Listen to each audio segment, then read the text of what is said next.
Give me a second here. Okay.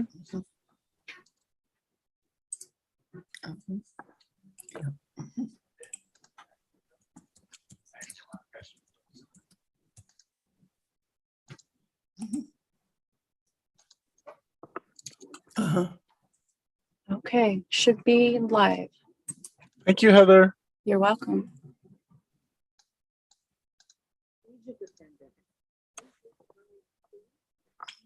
Doing here.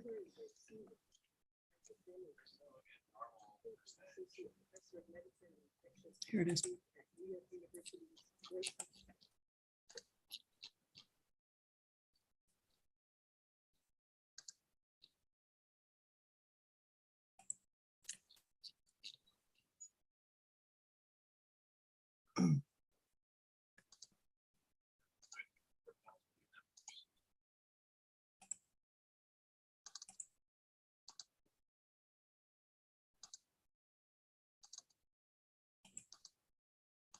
Sorry about that.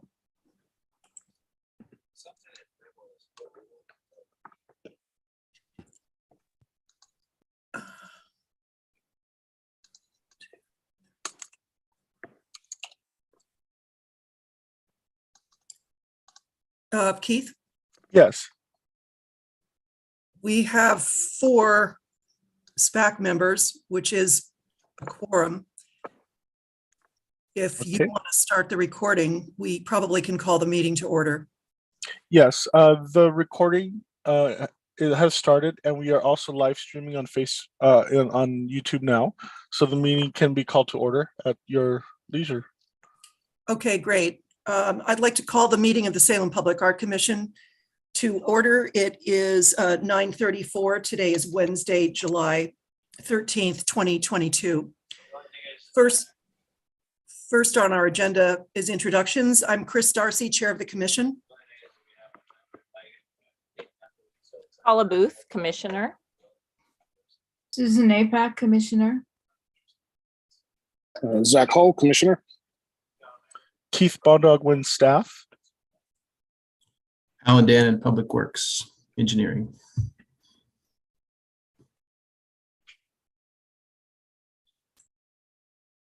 Can you unmute Carol? There you go. Yeah, Carol Snyder, Salem Parks Foundation. Thank you. And we have Heather logged in, but stepped away. Okay. Was any public comment submitted for this meeting, Keith? There was no public comment submitted for this meeting. Thank you. First on the agenda is approval of the consent agenda. I'm looking for a motion to approve the agenda for today in the minutes of our June 8th meeting. Is there a motion? I move that we approve the minutes from our last meeting and approve the consent agenda for today. Is there a second? I'll second that. It's been moved and seconded to approve the consent agenda. All those in favor say aye. Aye. Aye. Aye. Aye. All right, consent agenda is approved. First item on our discussion items is the Civic Center 50th anniversary celebration. Keith and I were both part of a planning meeting earlier this week, I think. Too many meetings. And plans are moving ahead for a celebration that will be on August 22nd. August 18th. Oh, August 18th. Sorry about that.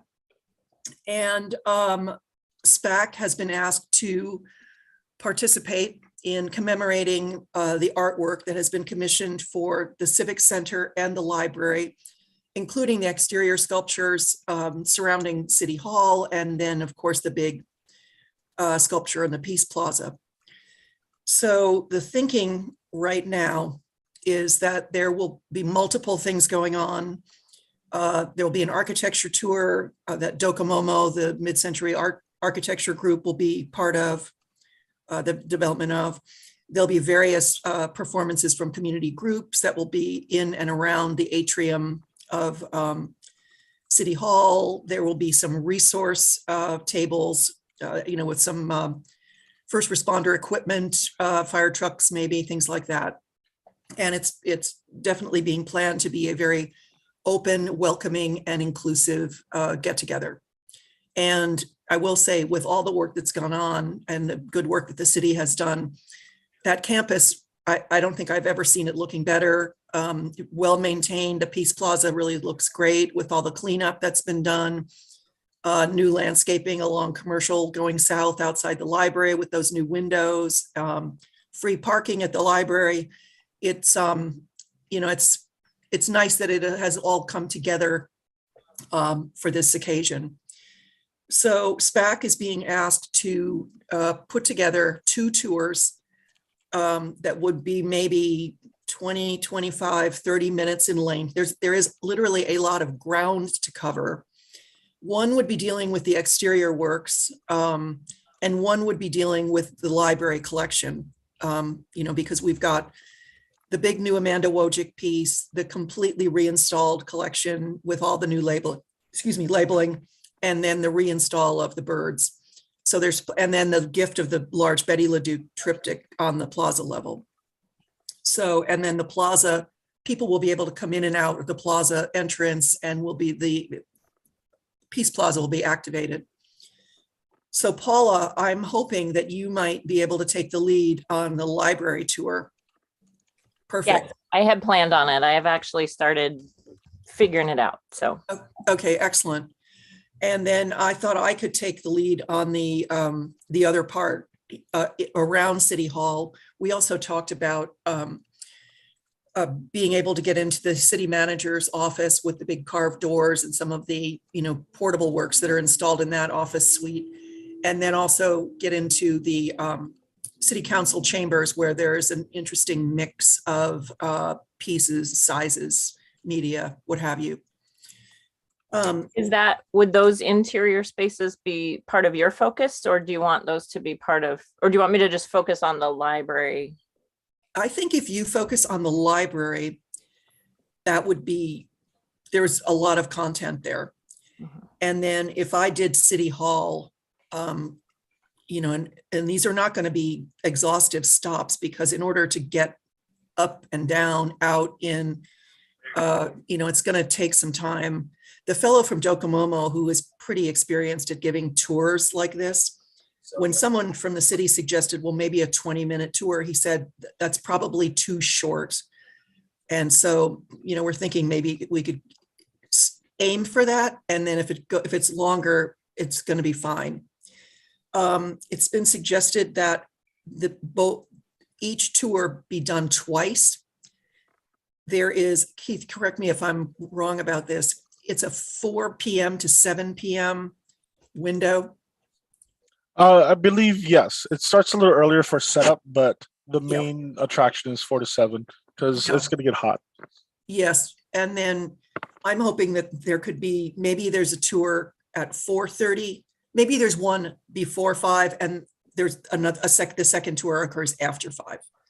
Just so, for people who are not able to come before 5 because they're working or they have to get over to City Hall, there could be someone for the people who want to come early, and something for the people who want to come later.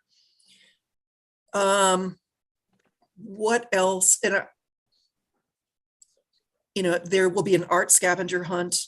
I think someone within the city is putting that together, probably pulling from the scavenger hunt that already exists. Those scavenger hunt documents can still, they've got a long shelf life. I thought it would be interesting, not during this meeting, but before this event happens, to maybe put together some fun facts to share. The city's art collection is valued at X. The collection has over 100 pieces. Some of the prominent artists represented, and we'll have to fact check this, but there are artists in the collection who were in the initial Mayor's Invitational show in 1972. Nancy Lindbergh would be one of those artists. John J. Cruzen from Eugene is another one of those artists. He has a piece in the convention center. Figuring out what makes sense, and just maybe, having some things that people can take away with them. How the Kristen Coons piece at the library came to be, that kind of stuff. How the Setzel screen came to be, who Roy Setzel was. And then, of course, he has another sculpture across from the convention center. So just thinking about some of those things. And obviously, anyone else who would like to be involved would be very welcome. I would be available to help that day. I don't have the historic knowledge that you guys have, so I don't really know. Actually, I was looking forward to going on the tour so that I could learn about it. But if there's anything else that I can help, just let me know. Okay, that's great. I think, I definitely think it would be good to kind of run the fun facts by a group like Nancy Lindbergh, Roger and Bonnie Hull, Eileen Cotter Howell, people who've been in the community for a while. Just, everybody, there are no bad ideas in these kinds of processes. So, okay, I think, Keith, that is about it for this topic, unless you would like to add anything. No, you covered it in detail. I'm glad we have 3 tour guides kind of set. I think what we need to do is just nail down the times for the 2 tours, communicate it to the group, and we should be good. There is going to be a run through that's going to get set up with the existing committee, so I can pass it along to Chris, and you can pass it along to Paul and Susan. Moving on, Chris, Alan Dannon is scheduled for a quick meeting after, or another meeting. So can we move the Public Works Operations building update Yeah, to the front? Thank you so much. I should have No worries. recognized that, but welcome, Alan. Thank you. And yeah, thanks for letting me give a quick update here and get on to the next meeting. So with the Public Works Operations building, as I think you all heard at our last meeting, our artists were scheduled to come in and visit during Public Works Day back on June 17th. That did occur, and I've spoken with both of them by email since then, and it sounds like it was a great visit, and they got a lot of benefit from, one, interacting with each other, being there at Public Works Day and getting an understanding of what the department does, talking with folks that were attending there. And then we were able to give them a site tour that afternoon. And then they spent a chunk of the weekend exploring Salem. So I heard back from Claire Burbridge, who's doing the interior work, that she got to check out a bunch of different areas here in Salem. And then she and her husband also went out to Silver Creek Falls. So she's got, nice. I think, a really great, or she got a lot of great ideas for how that can all fit into her work. And she told me they're headed to Europe for a big chunk of the summer, but she will be back in touch with us with sort of some preliminary concepts in September. So hopeful to share those with you all this fall. And then Brad Rood, who's doing the exterior sculpture, similar report. They had a great visit here and a good time checking out not only the city, but what the department does. I just forwarded him a list that we kind of collected. We did an internal survey of the department for things, people, places that represent our department. So I forwarded that to him, and he'll I think use that to help come up with how he incorporates the drawings into the side of the animal figures that are going to be his sculpture. So I think overall worthwhile for both artists, and a good chance for them to interact here and get to meet the folks that are going to be walking by their art every day. So really a good opportunity, a good thing, and looking forward to sharing more updates as they start to develop their concepts. Like I said, probably this fall. That sounds great. I am really excited. They're both very accomplished artists and very thoughtful. So it just sounds like the process is going nicely. And I hope that, I'm sorry, I just was not available that day. It was a congested weekend for me. And so I look forward to meeting them. For sure. And I know they'll be back probably closer to installation time, but when those opportunities come up, we'll see if we can put together a chance to meet with them with commission members for sure. That sounds great. And I know that Carly Wright with Press Play Salem would, I'm sure, be interested in doing a story on this when the time is right. Cool. Yeah.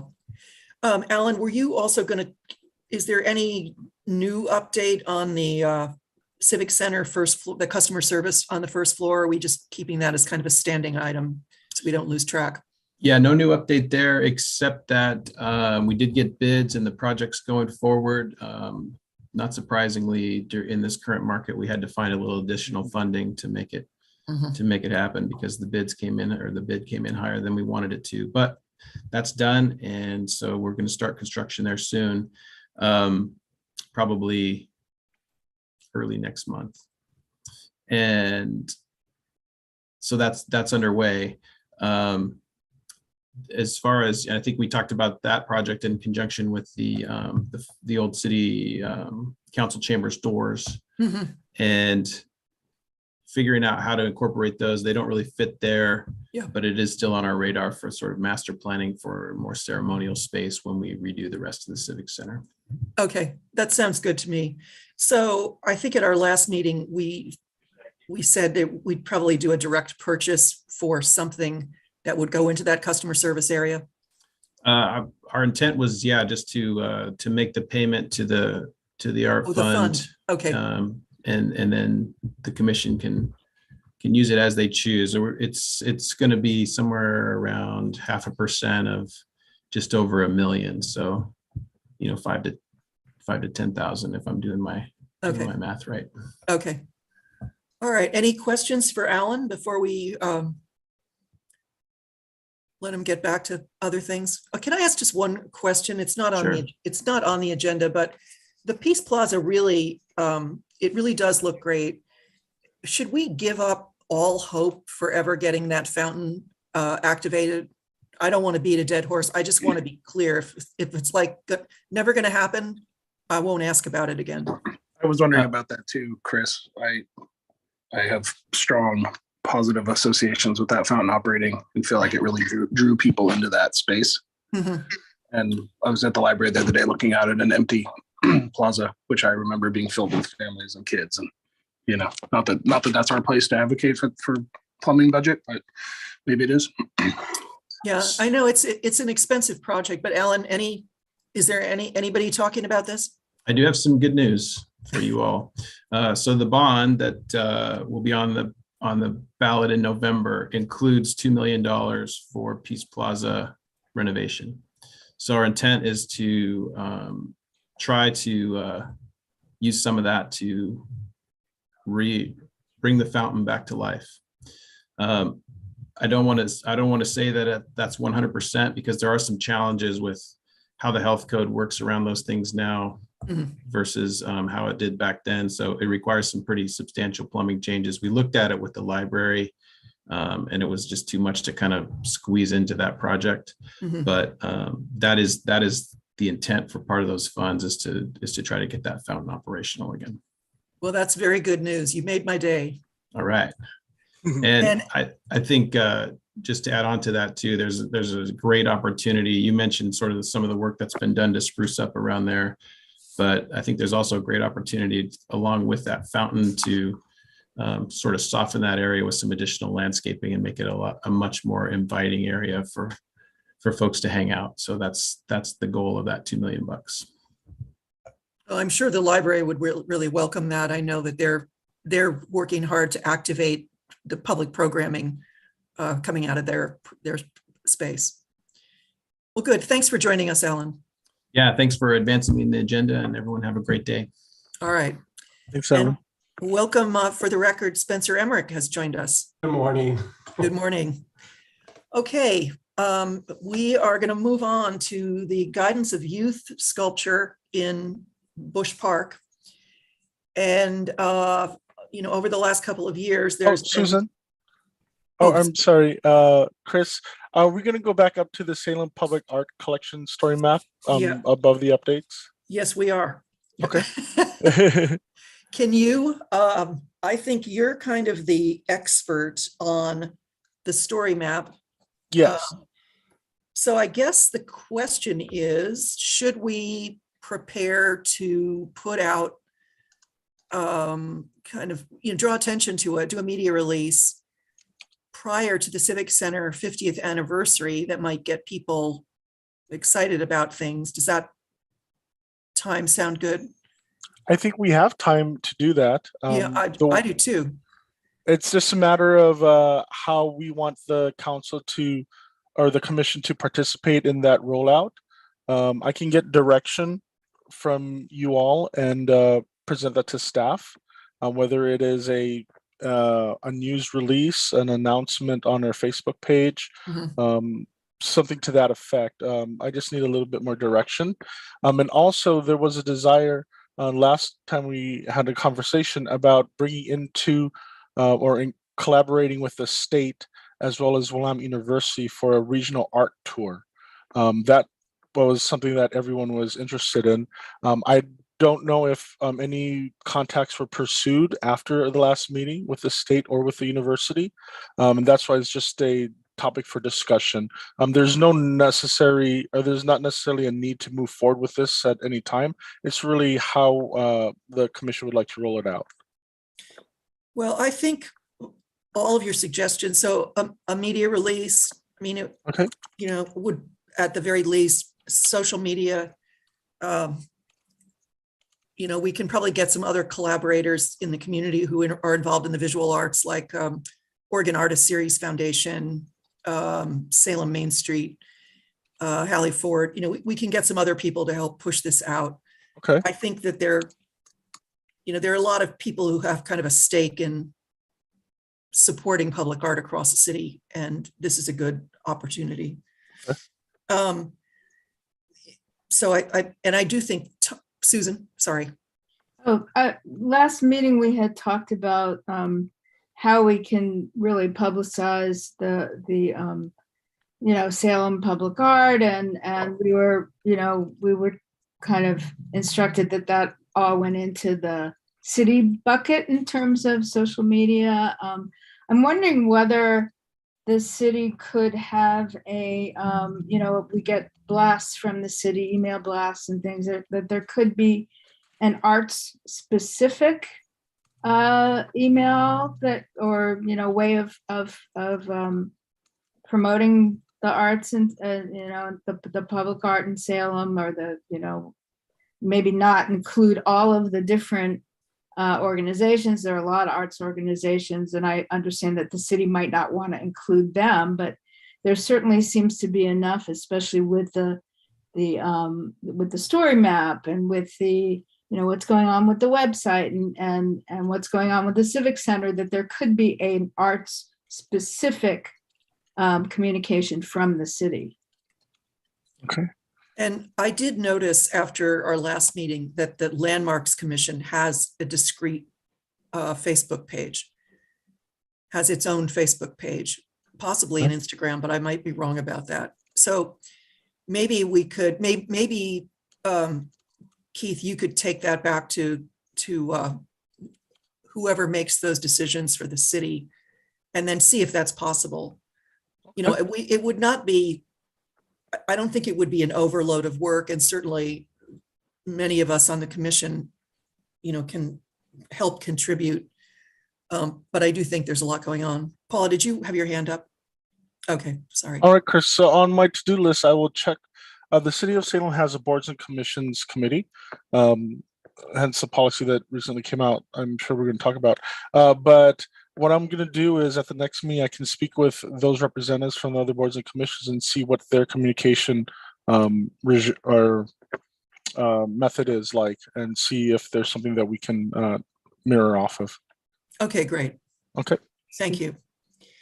All right, let's talk a little bit about the opportunity for some collaboration across the city with both the state, which has a very significant public art collection, in every state building, including the Capitol, all the buildings on the Capitol Mall and way beyond. A lot of the work in those buildings is now behind a key card, wall, and it's hard to get in and see the stuff. And there really is incredible work, especially at the state hospital. And now the state treasury built a brand new building. That's why I am very interested in this, because I'd like to get into that building. It's over by the old Costco, kind of back behind that Mill Creek Inn, the Best Western. It's a distinctive piece of architecture. I don't know who did the design. Have you seen it, Spencer? Yeah, I can't remember off the top of my head who did it, but it is pretty impressive. Yeah, it's quite striking. Anyway, I would be happy to reach out to Eleanor Sandys at the Oregon Arts Commission and just ask her for, her interest. I know she had been in touch with Heather some time ago, and she's very effective. She's joined the staff there after I left. But all of us want the public to like public art and want more of it. And so it seems like this would be an easy thing. Also, Stacy Nally at the state capitol is who runs their public programming. She's a part of the team planning the Civic Center anniversary, and she's very much a go-getter. The Capitol's going to be closed. A lot of the spaces are going to be closed for more repair work. But, I see this as a long-term kind of collaboration. And Willamette has some significant pieces on the campus, inside and out. And the big Lee Kelly is now across from the Capitol building, so on the Willamette campus. So it could be something that Travel Salem might even be interested in helping to promote. Okay, so I'll commit to reaching out to Eleanor Sandys at the Arts Commission, and then we can take it from there. All right, let's now go back to guidance of youth. And, over the past, so the piece is in Bush Park. It is down in the area that is closer to LaFell Street, near the rhododendron hill that goes down to the lower part of the park. The piece, some kind of a substance had dripped onto the sculpture. It was not water soluble. At first I thought it looked like a coffee beverage had been tossed onto the piece, but it was not water soluble. And then there had been some graffiti on the piece, and some cleanup had been done, but not very thoroughly. So ARG is the conservator of record for the city. The city was able to bring ARG down to Salem. They're actually doing some work at the state capitol and at the state fairgrounds. So two conservators were on site for a couple of days. I was able to visit the site twice. In my estimation, I'm not a professional conservator, but my first visit, they were working on the cleaning and it seemed to be going quite slowly. And I was a little worried that whatever was on the piece was not going to come off. And one of the conservators she said, this could be something like a tree sap, like a natural substance that landed on the piece and then hardened. Anyway, by the time that I returned the next day, they were finishing up and the piece really does look good. They cleaned it. They applied an anti-graffiti a coat to the stone. It did dull the finish very, very slightly, but that's why I was invited to go and, give them the go ahead to proceed, which I did. But I'm hoping that this solves the, solves the maintenance issue. The day that I was there, one of the park's workers came by, and apparently he had been, as he was out and about in his motorized little cart, he had been stopping in over the past days to, figure out if the conservatives needed any help or what have you. So I get the feeling that the parks people are keeping an eye on it. That is a huge park to keep an eye on anything in. But I thought they did a good job. Anything else I should add, Keith? No, the maintenance, well, after reading it, the maintenance for the chemicals are going to be the responsibility of the Parks Department. So any kind of damage, I guess they're going to be the front line people to reapply it, I guess, or I'm not sure what we're going to do with upkeep. So I'm going to have to take a look at the report again and see what they recommend. Okay, and ARG did submit a pretty extensive written Yes. report with before and after photos. You know, that was part of their contract. Parks did pay for this repair. So, yeah, and this piece has never been accessioned into the city's art collection. While I was there, I was reminded that the cultural landscape report, which was done for Bush Park, probably 2 years ago now, it's quite extensive. It does reference discussions with the tribes about the fact that this piece is a really homage to white westward settlement and does not reflect the fact that Native peoples lived on the land that's now occupied by Bush Park for centuries before any white people came to this area. And the question that's come up here with SPAC and elsewhere is whether there should be some piece, some element in the park near guidance of youth that references the presence of indigenous peoples long before other people moved to what's now known as Oregon. So I would like to continue that discussion. The chair of the Mission Street Parks Conservancy did call me up in the last few weeks and just, you know, she just wanted to ask how things were going. And I said, well, I'm ready for I personally would be ready for a conversation. You know, there's been talk about a native plant garden kind of adjacent to Deepwood at the corner of Mission and 13th. There's someone, you know, should there be an art or design based thing near guidance of youth? I'd probably support that fully. There's no budget for any of this. So, but I think a standard park kiosk with some info, you know, stuff, that to me is not a tribute. That's a sign.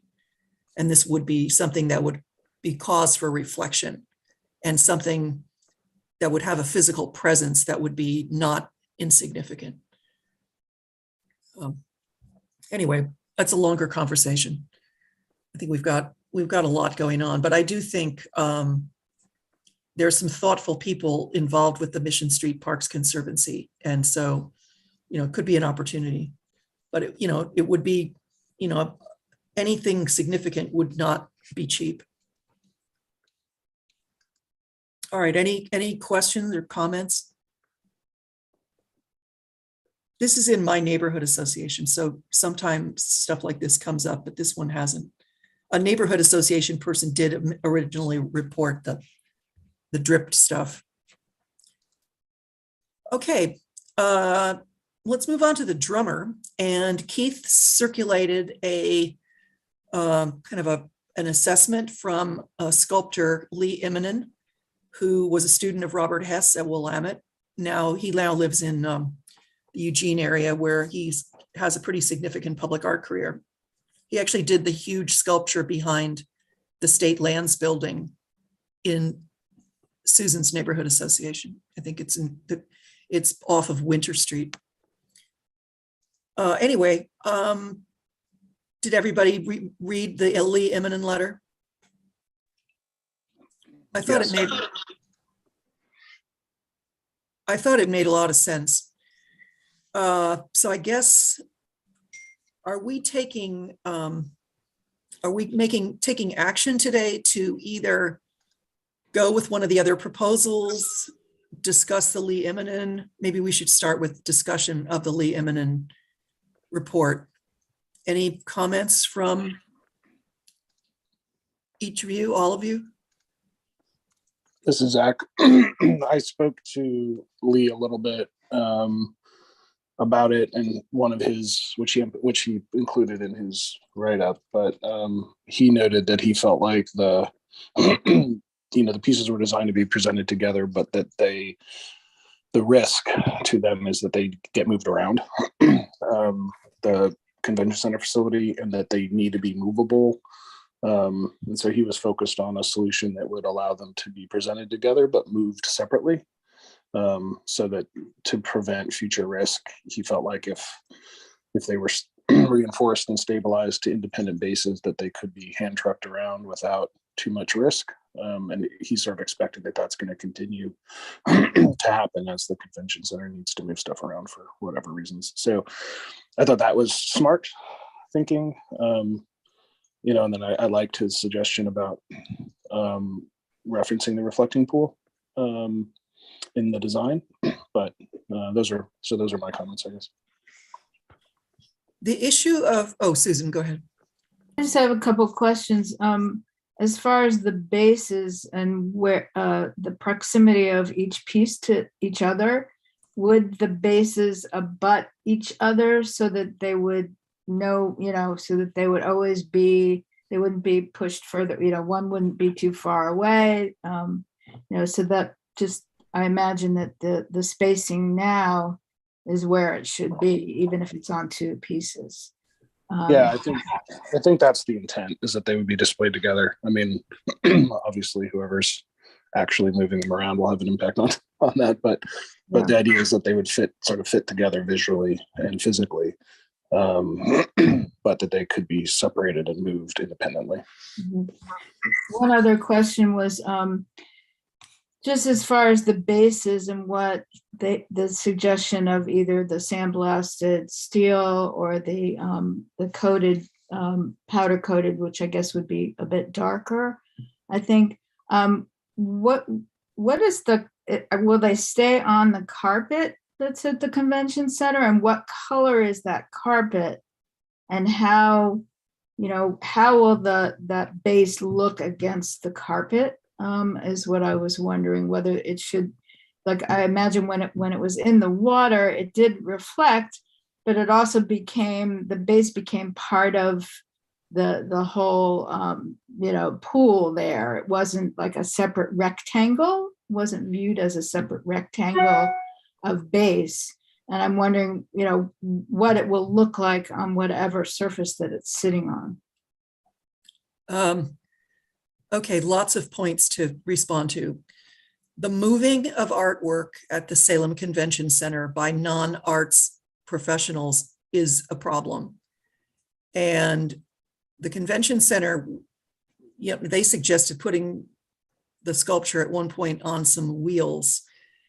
And it just seems like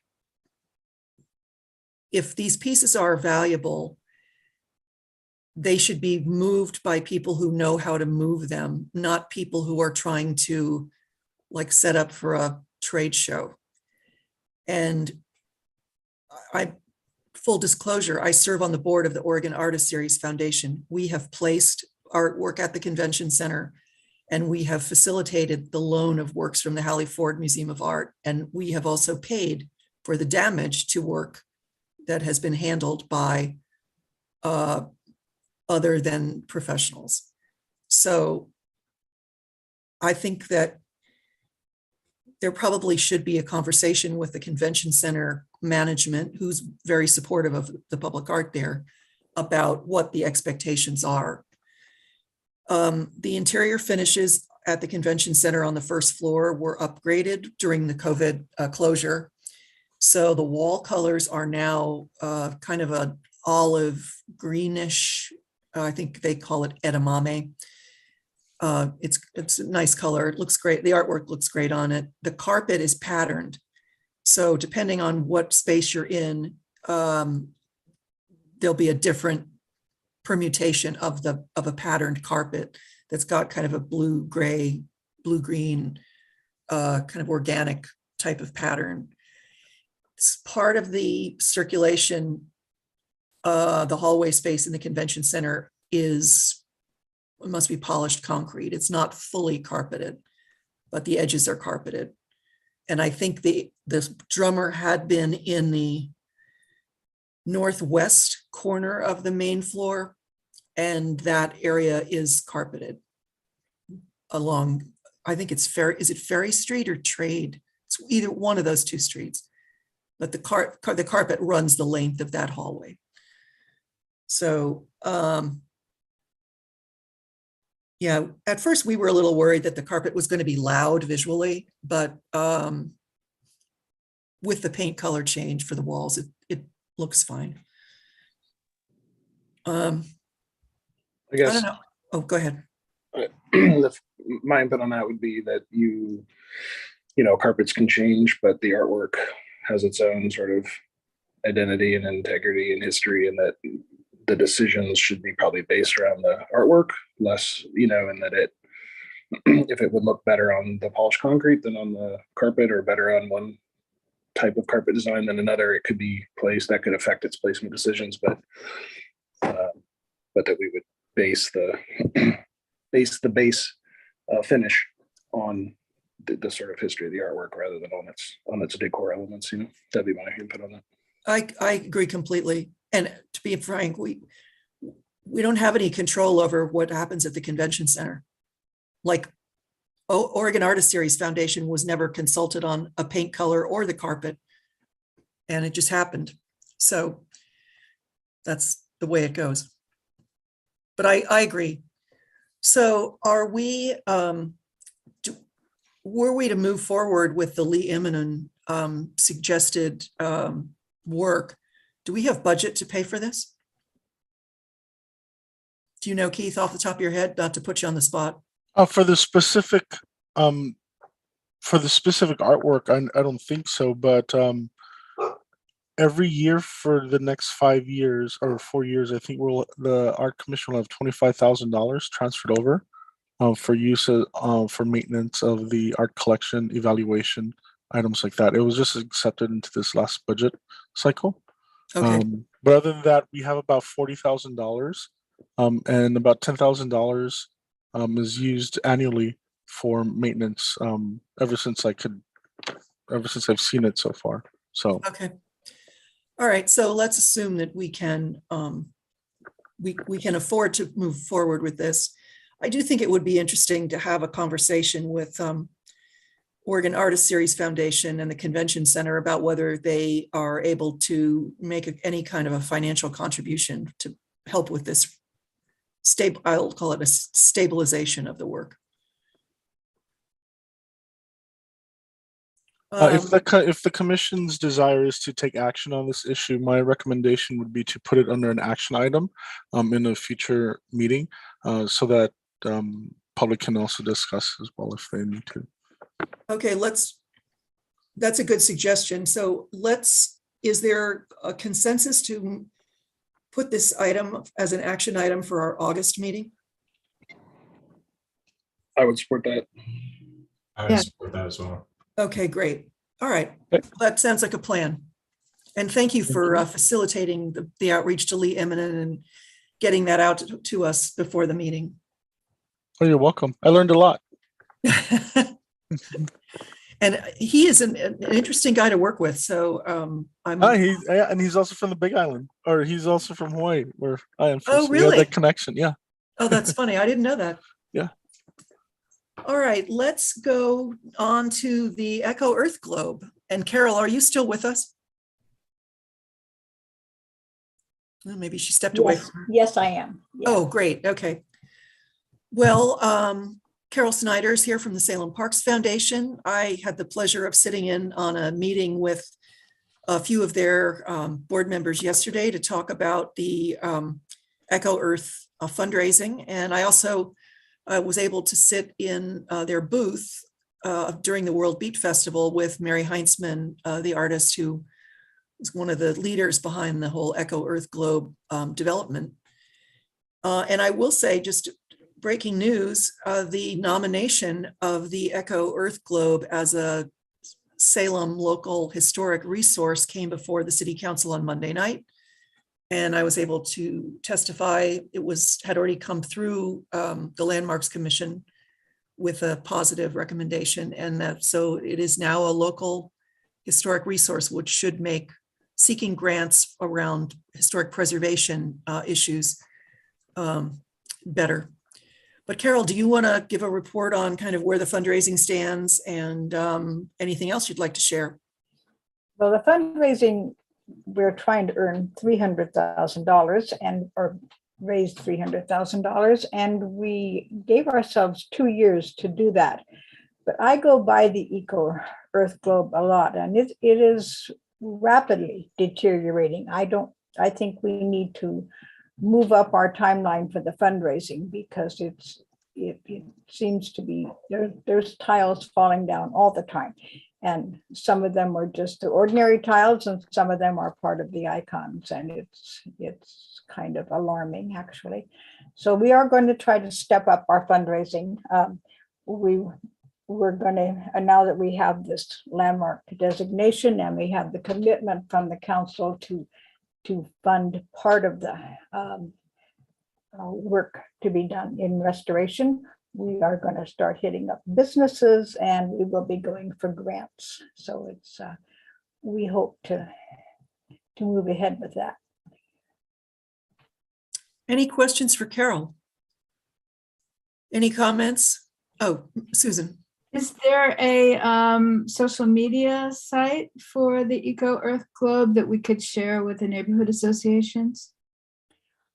The city actually has an Eco Earth site, but I find it awkward to get to. And then we have our Facebook, just the Salem Parks Foundation Facebook.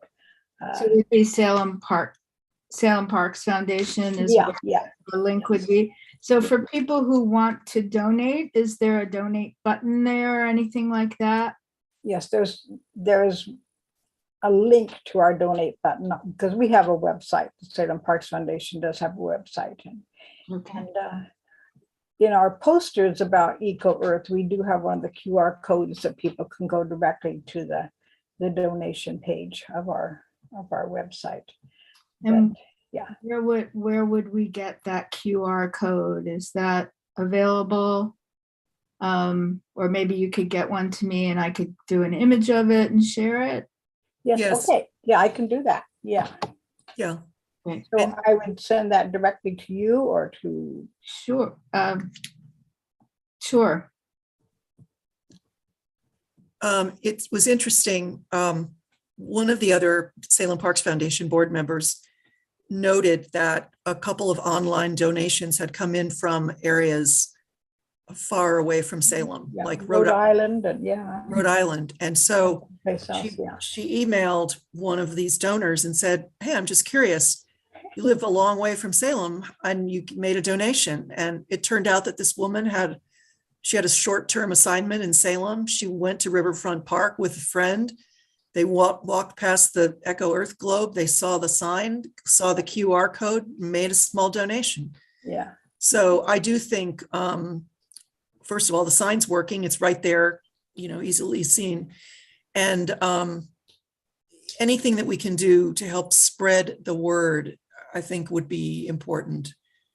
Well, I know that your comment during the public hearing on the landmark designation or the historic resource designation, that the Eco Earth Club shows up anytime anybody visits Salem. That's in their pictures. I mean, it's just, and so it came out a lot with the Ironman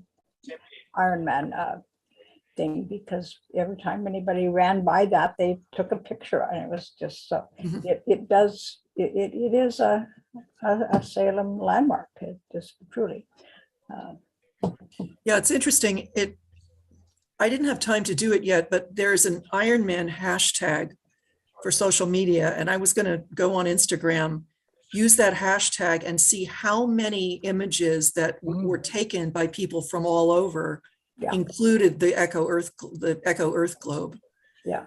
The other thing I was thinking of, Spencer, because I'm always thinking about these things, is that, I know CB2 is designing the new building that is going to be on the corner of Commercial where Yeah. front kind of comes in. And I wondered, are there any renderings of that building that might have the Echo Earth globe in the background that we could, I'm just curious. Maybe. I know that, well, that site has kind of been gone through a lot of redesign. So I think it's in another redesign. It hasn't quite penciled out for that site yet. Okay. So there might be a rendering, but I don't know if that project is going through at the moment. Oh, okay. All right. I was stopped at the light there yesterday and I looked over and I wondered. I can double check. Okay. But I will check on that Iron Man hashtag because every image, the city put out some images, other runners put out images, and oh, here we go. Oh, yeah. Oh, man. So I met Heather and I met with is it Mary Heinzman? Yes. Yes. And we collected a lot of the tiles that fell off. And they look like the icons. They're Yes. beautiful. I didn't really. I mean, that's the first time we got up close. And she told me the whole story about bringing the students in and the whole community, and Yeah. it gave me goosebumps.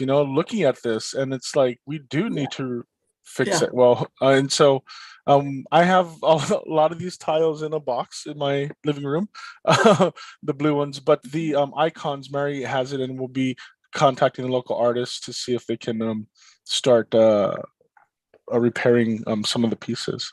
And did you send these images out? I did not. Okay. Can you Would send you like those them? Yes, so I can send them. send it to a couple of companies that I know that might be interested in donating. Perfect. Will Great. do. I'll send the committee a link to all the photos. Thank you. Okay, You're that's welcome. great. The other thing that occurred to me before we move on to Grant is, a new office building was built along front where it bends. And it's very close to the parking lot that for the riverfront park down by the carousel. And it seemed to me, Carol, that we should figure out what firms are in that building, and they would be a target for, a direct kind of a neighborly appeal. Yes, yeah. Also, maybe the developers of the new, the Holman Hotel across from the convention center. Anyway, we'll continue talking. Yes. Okay, any other comments? And again, many thanks to the Salem Parks Foundation for taking on this important project. I mean, we're here to collaborate, and I know Susan is a master at social media and communications, and all of us have large networks that we can activate to really just help people understand that now is the time to save the world, and not a moment too soon. Those the last photographs that Keith showed, it's pretty, yeah. I have a whole collection I can send you with some zoomed in pieces too. Okay. Can I be included on that list of people you send those to? Yes, I'll send it to all the attendees. Okay, great. All right, let's go to the Grant Neighborhood Street Painting Project. And Susan was a leader in that. I had a chance to visit a couple times over the weekend, and what an exciting weekend. So Susan, why don't you give us an update? And Keith, are you going to share any images while Susan's talking? Yes, I can share, and Susan can give credits to the photographers. Yeah, so this first images are just getting started with the primer, and it took a lot more. The big surprise for us was how much paint it actually took. We thought 10 gallons altogether with the primer and the paint. It actually took 32 gallons of paint. So it was 14 gallons of primer. We had to make a few trips quickly on Saturday before they closed to Miller Paint to get more paint. And, we did end up with just enough paint. The primer was pretty tight, but we did it. And, thanks to Public Works for all the help with the street closure signs and everything. We had about I would say altogether for the 2 days, about 30 volunteers, including a lot of kids that worked on the project. The night before, some of the neighbors did power wash, but the street cleaners came through on Thursday. I had walked Okay. over there on Thursday, and they came through and, you know, kind of did a sweep back and forth a lot. So it was a pretty clean surface when we started. And you know, we had some very organized people involved, which was great because we had, you know, kids going out there and doing sections, and it was you know, it went very smoothly. We had a special area for cleaning the brushes, and we had a special system for filtering the paint so that none of it went into the water system. Awesome. And this is, you'll see, this is the finished product. Wow.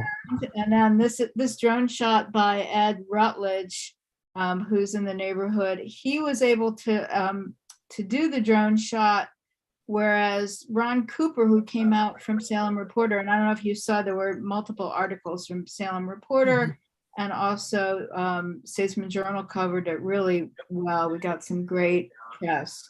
But Ron Cooper was not able to use his drone, which was possibly a more sophisticated drone, but it was restricted because the school was so close. Grant School was nearby. So he tried to override it numerous times. He got some really great shots, but could not get his drone to work, but we did get this one drone shot. That's And- great.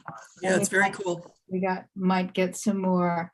The other ones, you know, as I said, the surprise for the amount of paint. So we hadn't, our neighborhood association had only allocated, you know, enough for 10 gallons and maybe some supplies. So Salem Leadership Foundation, the SLFN2CPT part of it, and the Salem Alliance Church have offset the additional cost for us. Wow, that's great. Yeah. How generous. Yes. But they're also, you got a good neighborhood. You've got a very collaborative neighborhood. Yeah. They had offered, you know, originally, you know, if we needed more help, and we thought we were fine. And then I had to, you know, go to them and say, well, guess what? We, you know, so they did, you know, they did come to the rescue with that. And, you know, it was a great experience for the neighborhood. We had people from other neighborhoods come out because of the publicity. And we had a lot of inquiries about how people could do it in their neighborhood. So I did direct them to the website, the city website, which is up now, and there's an application process. But again, you know, my mantra is, how do we get this information out to more people, that there is now a Salem, you know, street painting program, and they can get together with their neighbors and make it happen. And also, we would be happy to put together some kind of an FAQ sheet, or you know, or have people come and talk to us about our experience doing it in Grant neighborhood, and be a resource for that. That's great. I know there was just great community energy, people of all ages. I was there when Ron Cooper was photographing, and I was just arriving when the Statesman Journal guy left. And, you know, there were snacks, everything was very well organized, and there are a lot of, you could just feel the neighborhood pride. You know, people's yards were nicely maintained. Things were decorated for the 4th of July. Two corners had these displays of birdhouses on poles. I mean, I got a really good vibe just stopping in for a while. So I hope that we can get the word out. I know on Make Music Day, which was June 21st, there were musical performances all over the city, and I stopped downtown to see there was a temporary mural painting going on with there was like DJ, you know, playing music and whatnot. But Matthew Boulay from Salem Art Association was there, and I think that they had organized that installation. But I talked with a couple of the artists. There might have been 8 people painting on this temporary surface. And it just seems like if we should work hard to activate our network so that people know about the program, and then they also know that there's kind of a low threshold for participation. You know, it's not overly complicated, and that we really want to get it out. But I do think, and Susan, because you are involved with the Grant Neighborhood Association, maybe getting the FAQs getting an FAQ together, and then pushing that out to the neighborhood associations would be a good thing. Carol Snyder is actually on the SCAN Neighborhood Association, which is South Central Association of Neighbors, which is also my neighborhood.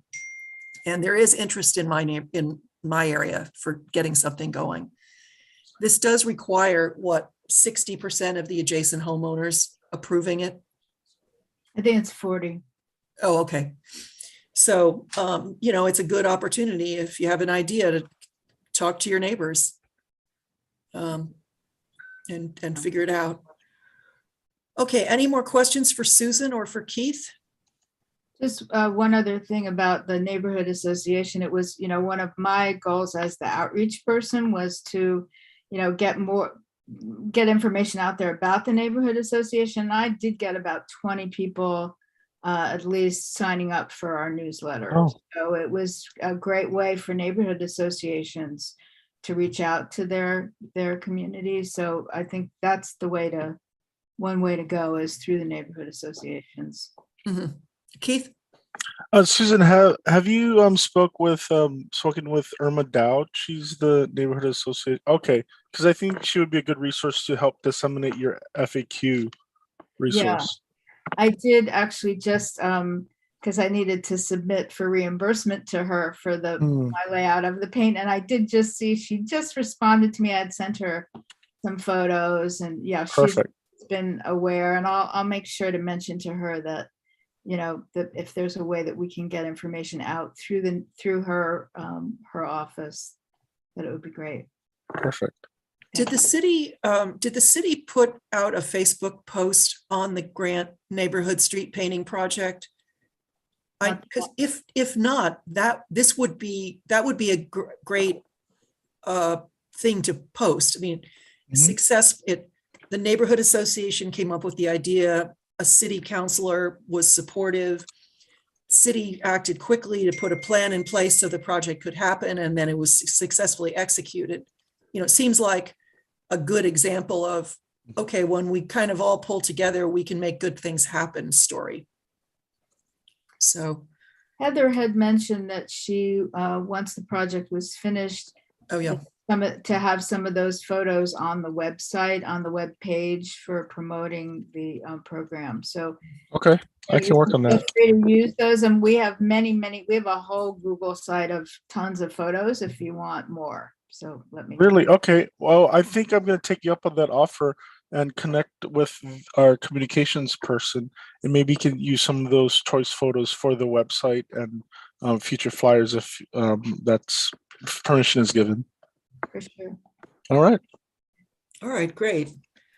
Are there other just general updates that we need to hear about before we move into new business? All right, let's launch into new business. And I ask that the public art master plan, just a concept, be added to the agenda, because in my network within the city, I learned of some interest in West Salem to create some kind of a art walk presence along Edgewater Road. And this is very much an idea, but there is a small business owner who may be involved with the neighborhood association as well, who is interested in placing some art in the grassy area between Highway 22 and Edgewater. And it's just an idea, I guess, because it's adjacent to a state highway, there are different jurisdictions, different bodies control different aspects of what can happen here. But it made me think that we should, as we think about creating a public art program that serves all areas of Salem, that we should be thinking about what areas, what neighborhoods, where could things happen.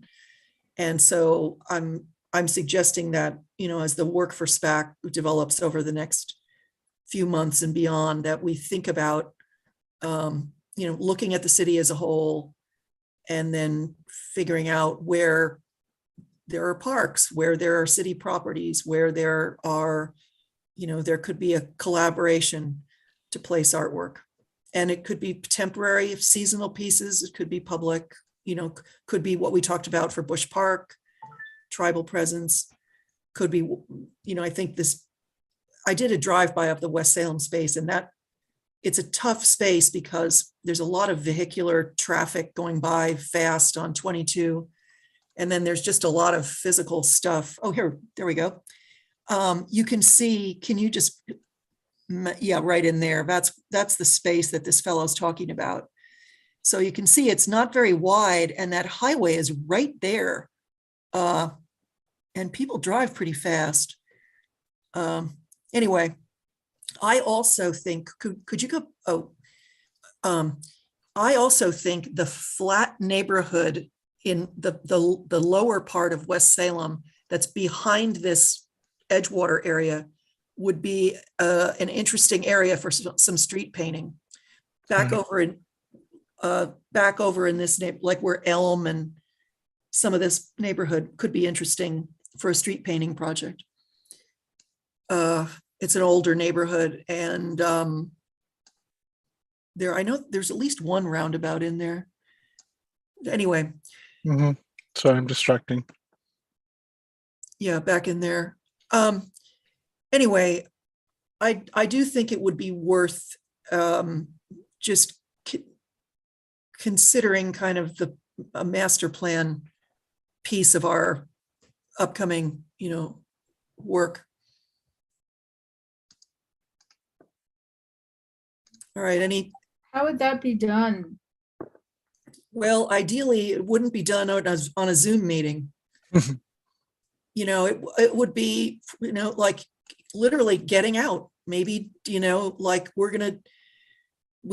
maybe we should think about do we have 8 wards, Keith, in the city? I think 7. Okay. I'm not too positive. Sorry. Yeah, anyway, maybe it could be, starting like here are the city wards. What spaces, what happens in each one? Is there open space? Are there parks? Does the city have a physical presence? Is the new public works building, what ward do you think that's in? 2? So I'm not sure what it is. Yeah. Anyway, so there's an example. It's in an area that is kind of industrial, some new residential, multifamily is going in. It's outside the city center. It's going to be a beautiful new design, like definitely an improvement to the neighborhood. And there's going to be interior and exterior work. Like that, to me, we've gotten art out of the downtown area. Similarly, Grant neighborhood, pioneering the street art. What could happen in West Salem? What could happen in Northeast? What could happen way south where it's, there's more open space.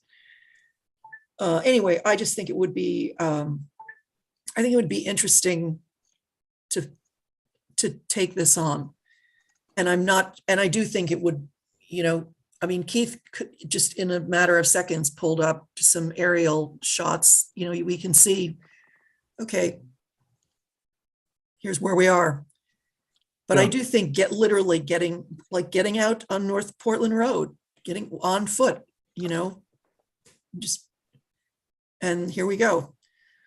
This is some of the things I found in our files. Mhm. I'm new to the to the Art Commission, but it looked like there was a work plan in 2015 to 2018. And then I found this for City of Salem, Massachusetts, which is an older public art master plan. But I've been in the Public Works Department for 15 years, and we've have sewer master plans, we have stormwater master plans, all various types of master plans. And I'm not sure if Salem has a public arts master plan. No. So that might be something you might want to take into consideration. I know Carol is familiar with the Salem Parks Comprehensive Master Plan, things like that. This could be a lens in which the commission looks at other plans. But I didn't go into detail on this. I just found it as one of the resources saved in our files. And there are lots of other examples of public art master plans on cities of, jurisdictions of different scale. Mm-hmm. So, I just think it would be, well, first of all, if you don't really have a plan or a vision, it's hard to get to where you want to be. And I just think our city we're more diverse. There's lots of cultural activity bubbling up, and there's room for public art that engages our people, our neighborhoods. Susan?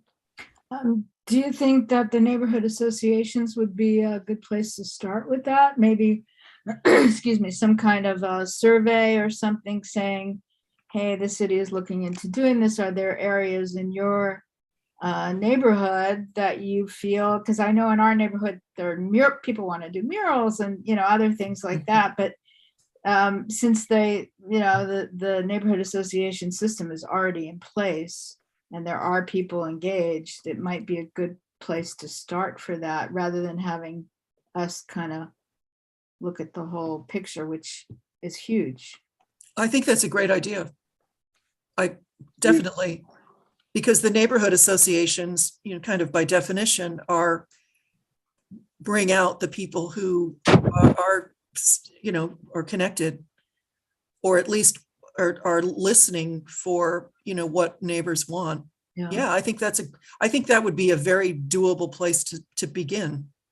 Well, maybe we could work together on some kind of a survey or something, or through Irma, whether she could send out something. And we could get some response to see what kind of interest, and maybe it could be also, some way of saying, hey, you have opportunities now to do street painting and possibly other public art projects, and kind of pose that as something that they could respond to.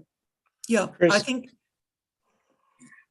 Just question real quick. Do you think, when you said it's hard to act without a vision, that's something I guess I've been wondering about, does this group have a role in vision setting? For example, what is the public art vision for the city of Salem now that there is a street mural program? How many street murals would it be nice to see in a cycle, whatever that cycle was, annually or whatever? Is that something I haven't been able to tell, and this is something maybe we want to take offline, but so are we kind of, obviously the SPAC has a reactive role, like we're answering questions or helping clarify, disputes or eligibility for certain items, or assist in fundraising for requests, but do we have a vision document, or is that part of our process, and do we want to engage in that? Is that in our scope? Yes, I think that's why I asked that the master plan be put on the agenda, because I think that there's just opportunity to do more. I think sadly, because of COVID and not meeting in person, we have not had the kind of engagement with the community that I experienced when we could meet in person, when people would show up at a meeting, when we could call a public meeting to talk about murals. when we could, meet in person to connect, people in the community, artists, what have you. And we've gotten a lot done, but I think that I think one of the biggest contributions that we could make to the city would be to help to pull together like-minded people and articulate a vision. Yeah, I agree. It seems like it would help kind of anchor, Mhm. at least for me, I'm contextually driven. So I mean, it would help anchor some of the, what does the city of Salem consider to be a successful public art programming? Is it, there's a maintenance side and then there's a growth side, I guess, right? So Right. keeping things up and then expanding public art creation through these different pieces, and what are they and how are we driving that or trying to drive it? And that could help answer some of the questions that we talk about outreach and what are we advocating for and what are we soliciting input about. And right now I don't have that sense. Of course, I haven't read this master plan, so maybe I'm ignorant of the answers that are sitting in the document. Well, the plan that Keith is sharing right now, it's really, to me, it's more of kind of a task. Yeah. It's a work plan, not a vision.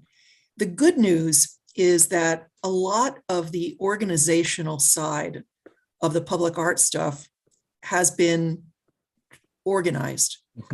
There's a database. The collection's been assessed for maintenance needs. We know where all the work is.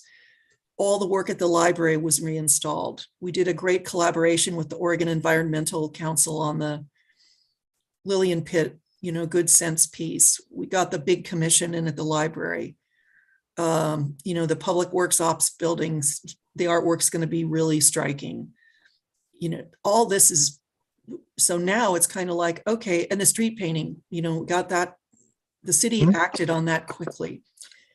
And to me, it's like, okay, how can we better, where is the shared vision that brings people from across the city around the idea that public art, in whatever form it takes, is adding value for our city. So, I would love to see a summer installation of temporary work, like in Minto. Could be completely green, gets natural materials, goes away at the end of the summer. I'd love to see something temporary that would be on the river, also seasonally. I'd love for Salem to be a site for an installation from the Portland Winter Light Festival. Again, comes away, it's light-based, goes away.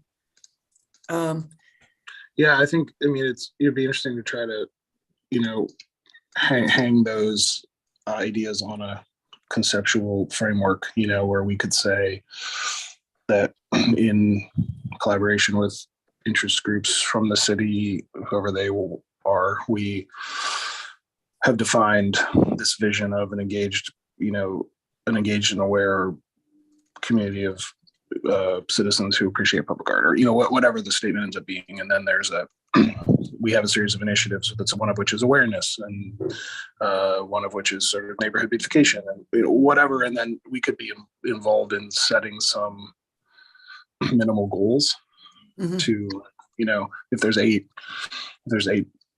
whatever they're called, subsets, parts of the city, then should there be one mural in each one as a minimum kind of example? Maybe there should, and maybe we as SPAC could help advocate that, and that would help drive outreach. And maybe there should be, as part of the awareness piece, there should be some installations like you're talking about. And I don't know. I'm just making this up right now as we're talking about it.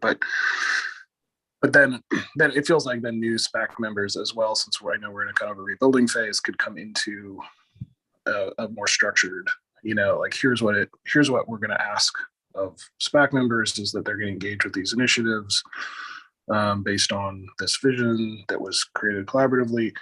I'm just not clear if that's, or I guess maybe another way of putting this is, unless someone else has active responsibility for this kind of visioneering, maybe we should just do it and then ask for forgiveness in the event that a city council member steps in and says, hey, you know, that's not your role. We're the ones who set vision and you guys are an advisory body. Fine, you know, but if we're not stepping on toes by doing this, then maybe we could consider that. I don't think we're stepping on toes. Yeah. I don't know, and I'm a policy wonk from my whole career. I read the vision, I think it's our Salem, it's the vision document for the city. There's a lot of detail there, but I was really disappointed that there is almost no mention, or there's very minimal mention of arts and culture. And it's really lacking, and it's just the statements that are in that plan are they're really limp, and there is no vision. I mean, we are a capital city. We're in a beautiful physical setting. Our city is rich in the diversity of its people, and we should have we should have an art plan for our city that is reflective of all of those assets and strengths. And all I'm suggesting is that we as a body start to think about articulating some of that vision and some of that opportunity as a way of building, relationships across the city. Totally agree. I mean, I think how if Salem is the most Oregon part of Oregon, as I've seen recently in a few places, it's easy to imagine how a public art vision could roll up to and support that as a, driving force for tourism and the city and underlying economic goals and whatever. Yeah, I agree. So I'm hoping we can put this on our August agenda and continue the conversation, just because there could be a lot to talk about. I know that there are also people within the cultural community who are interested in advocating for the development of a cultural plan for the city.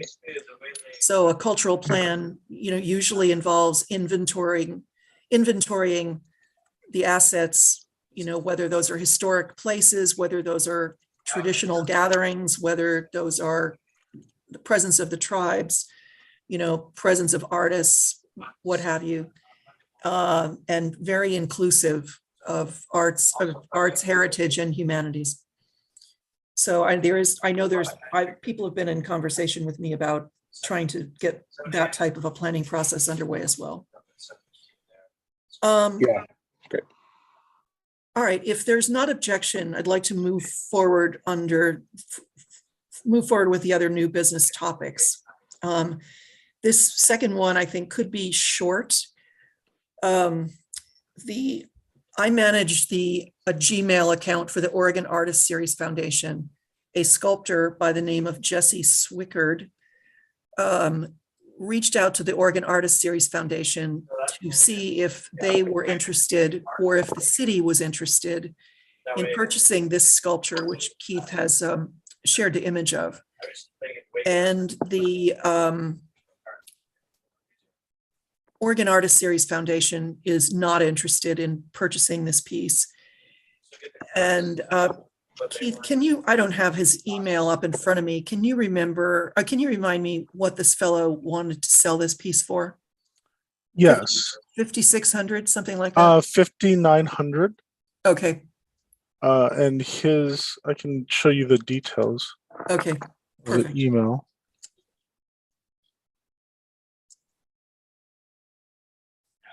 Can you see this? Yes. Okay. Right. So he's shopping for a buyer. And I guess the question to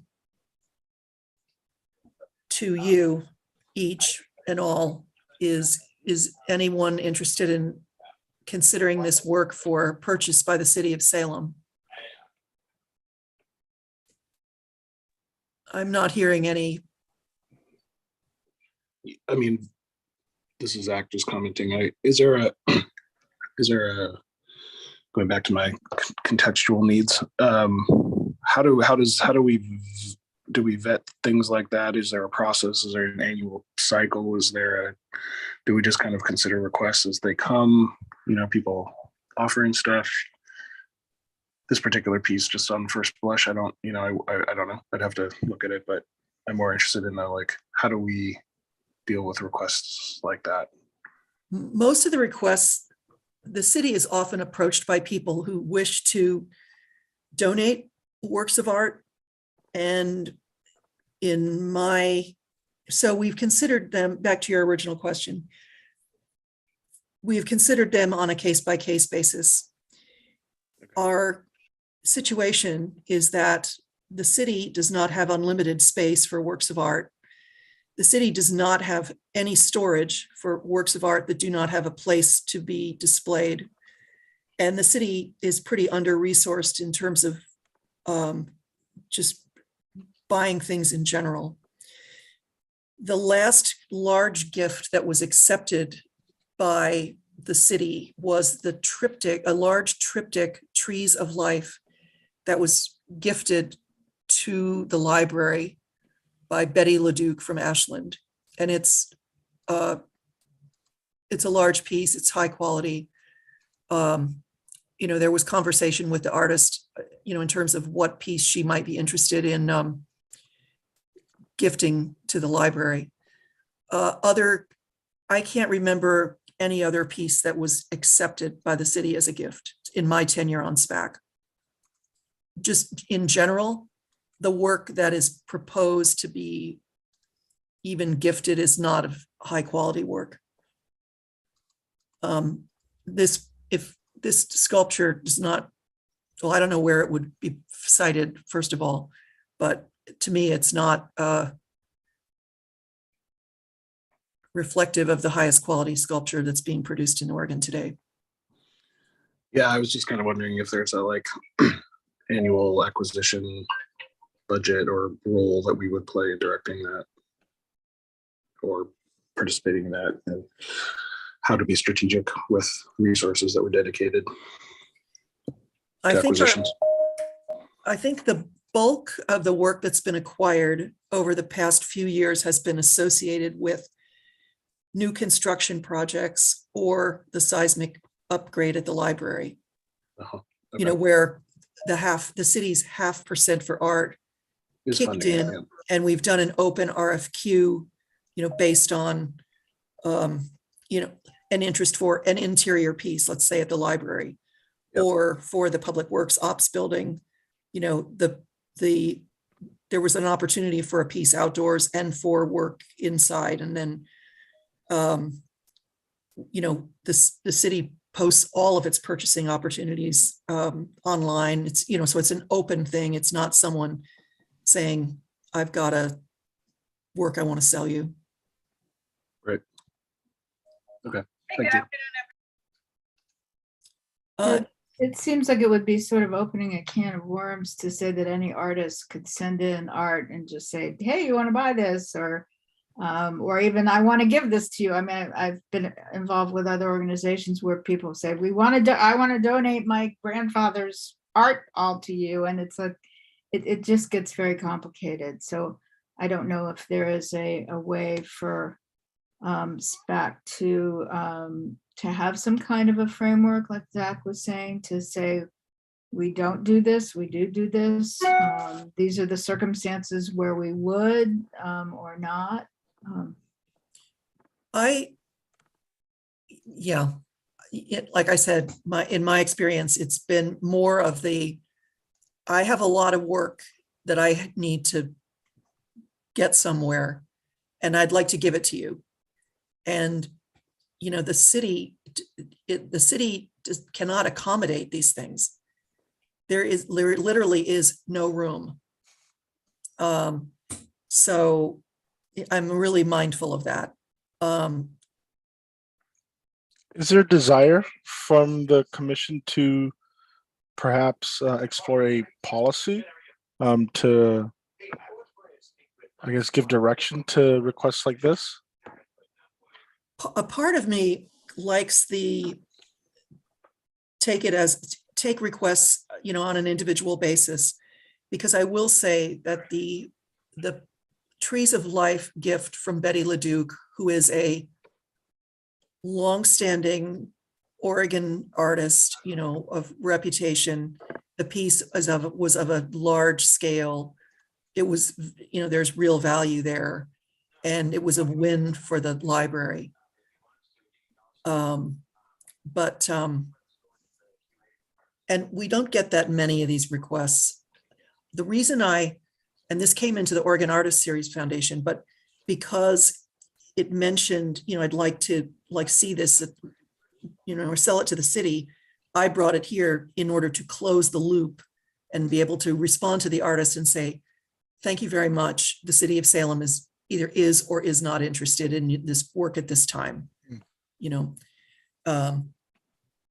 So I'm not sure that this body wants to go on record as saying, well, if you're thinking about making a gift, these are our policies, because the city there isn't room to install art. City Hall is an open office environment. The library is very full. The convention center is very full.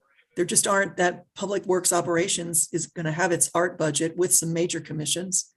And there are not that many other suitable settings. So that's my 2 cents. Maybe we should see if it's something that becomes prevalent, then we could talk about some kind of a policy. I'm fine with that. That's good.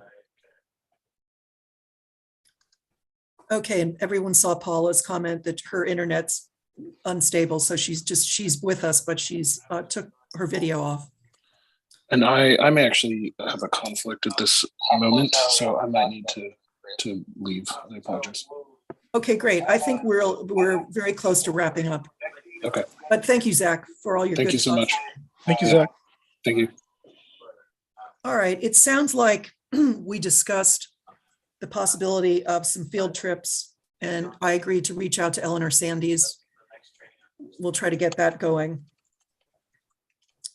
Boards and commissions meeting policy. I had asked Keith if, I know the city, some people are going into City Hall to work. I asked if the city had any updated policy regarding boards and commissions meeting face-to-face as opposed to via Zoom. The city has actually, the interim city manager did issue a policy stating that boards and commissions meetings would continue to be held by Zoom because they feel that it is accessible to all. You can live stream it, you can watch it on YouTube, you can restream it, and they feel that for at least now moving forward until there's any change, that will be the policy. Is that a pretty good summary, Keith? Yes, there is room, however, for those boards and commissions who would like to meet in person. And the process is to simply request it from the Public Works Director. In that situation, there cannot be a hybrid meeting. It either has to be in person or virtual. And I know the commission would like to take tours of various locations, artwork installations, things like that. And so we would have to just request ahead of time from the director saying we're going to be taking our meeting out into the field. And I don't think that will be a problem. Okay. Yep. Okay.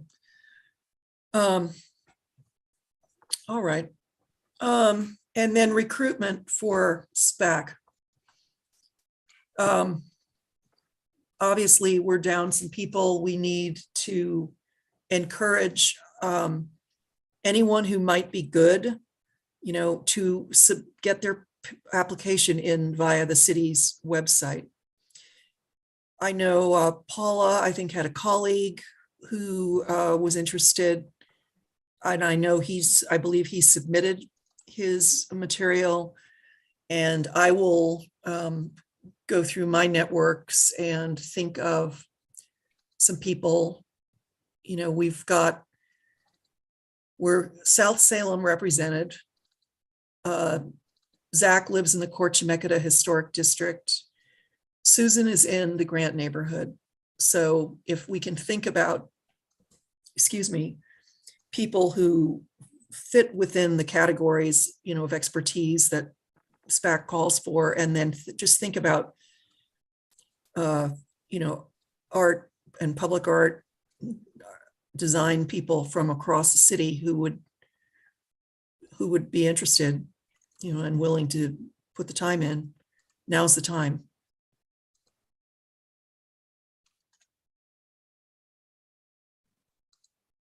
Okay, moving on. I don't think we have any action items that I'm aware of this morning. So we may be ready for any closing commissioner comments. Don't forget, it's the rebirth of the Salem Art Fair this weekend. Get out, support the largest fundraiser for that nonprofit. Hearing lots of good things about the shows at the Halley Ford. What else is going on? Is it starting on Thursday this year? Art Fair? No, Friday. Okay. I think if you're a large donor, you might get invited to something Thursday, but I'm not. I no longer fall into that category. And Carol has her hand up. Salem Parks Foundation will have a booth at the art fair, and we are emphasizing eco-earth. So, oh, that's great. Perfect. Do you know where your booth will be? Well, we have a number, and we'll go find it Thursday night when we set up. But yeah, it's with the cultural booths, but I'm not sure how to describe it. Yeah. Okay, I'll look for it. I'm curious to see how the new setup's going to be, because it's all going to be on that grassy area instead of kind of on the winding path. It should be interesting. Yes, they're still looking for volunteers to help with the artist load in. Because I guess people are going to they can't drive into the park anymore. And that's going to be, at least the temperature is cooled off, but it sounds like it's going to be tricky logistically. But I hope. So when that happens, Chris, is that Thursday? Yes. Okay. Yeah. And they're looking for volunteers just to help artists unload and. Yes. Okay. Yes. There's been a lot of social media. I mean, I think they had a post this morning saying we're still looking for volunteers. So sounds like they need like a football team, some, I mean, like a whole group and people who, can help carry or cart or whatever. So we'll see. Okay, anything else for the good of the order? All right, I'll watch for more news about the planning for the 50th celebration so we can kind of get that organized, be ready. Okay, thank you all. Good meeting. And Thank you. We're adjourned at 11:10 a.m., Keith. Thank you, Chris.